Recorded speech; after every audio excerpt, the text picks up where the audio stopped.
Hello students, welcome to all. जैसा कि आप सब जानते हैं, एग्ज़ाम का काउंटडाउन शुरू हो गया है।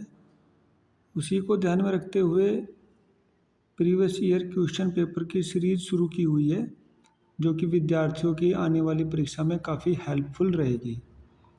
तो इसी क्रम में आज BLLB 8 सेमेस्टर के लिए banking law including negotiable instrument act का पेपर PYQ लेटेस्ट PYQ है, ये मई 2025 का। इसको विद्यार्थी ज़रा नोट करें।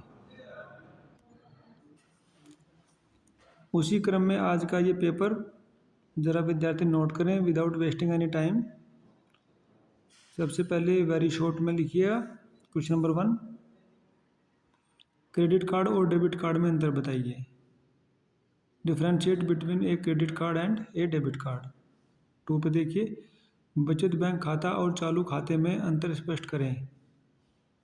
Differentiate between A saving bank account and A current account. Easy question है। 3, विदेशी मुद्रा प्रबंधन अधिनियम फेमा 1999 का उद्देश्य क्या है। ये अच्छा क्वेश्चन है, ये रिपीटेड भी है। What is the objective of the foreign exchange management act FEMA 1999। 4 note करें। फेमा 1999 के वैधानिक प्रावधानों के आलोक में विदेशी विनिमय को परिभाषित कीजिए। Statutory provisions of the FEMA 1999। पूरा क्वेश्चन है, define foreign exchange in the light of the statutory provisions of the FEMA 1999। Okay, question number 5 note करें। बैंकिंग अधिनियम, बैंकिंग कंपनी अधिनियम 1949 के तहत बैंकिंग कंपनी क्या है। ये वेरी इंपॉर्टेंट क्वेश्चन है, रिपीटेड है, कंपनी के बारे में।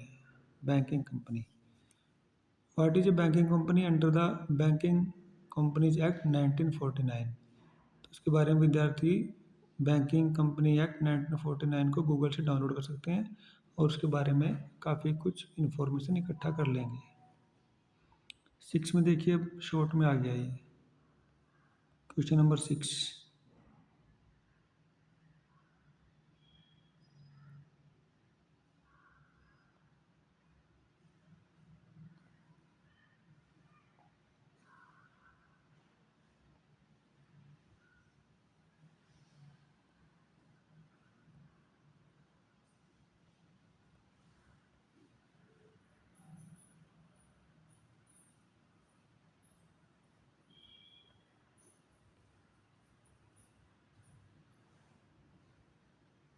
That is the descriptive question.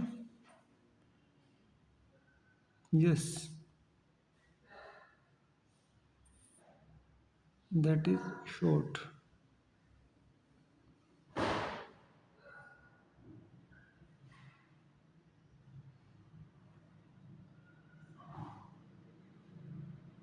Here. Yes.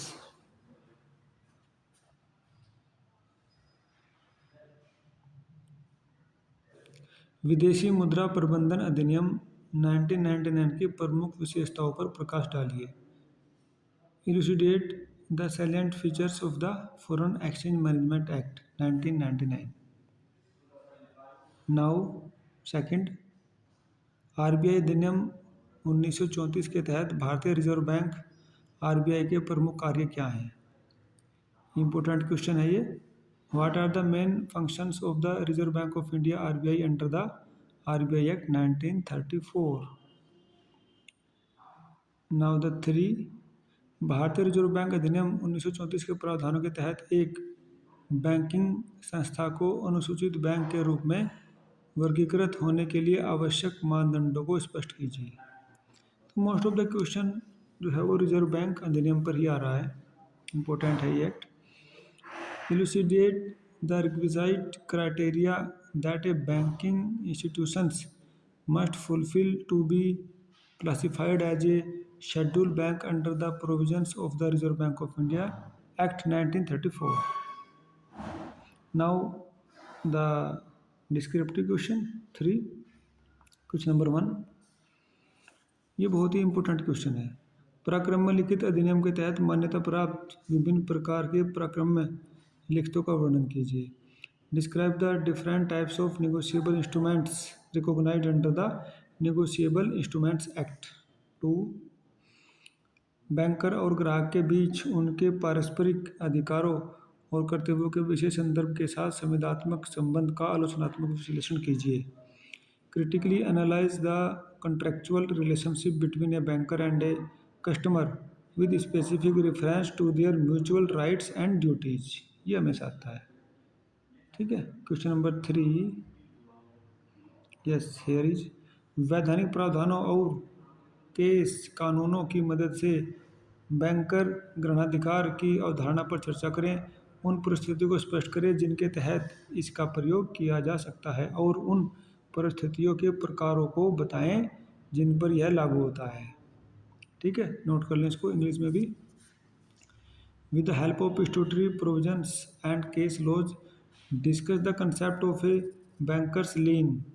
Illustrate the circumstances under which it can be exercised and the types of assets to which it applies.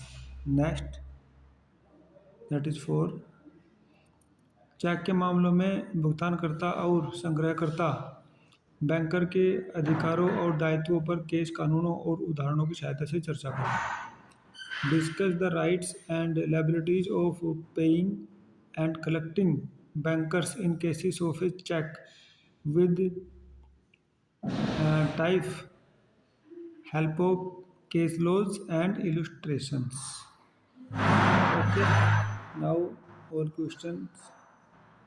We have discussed all questions. Write down these questions on your notebook और इसके उत्तर तलाश करने का प्रयास करें Google से, AI tool से, book से. तो इससे ही पता चलता है कि क्वेश्चन पेपर कैसे बन रहा है. लगभग सभी कंसेप्ट को इसमें इंक्लूड किया गया है. I hope it will be very helpful for you. Thanks for listening.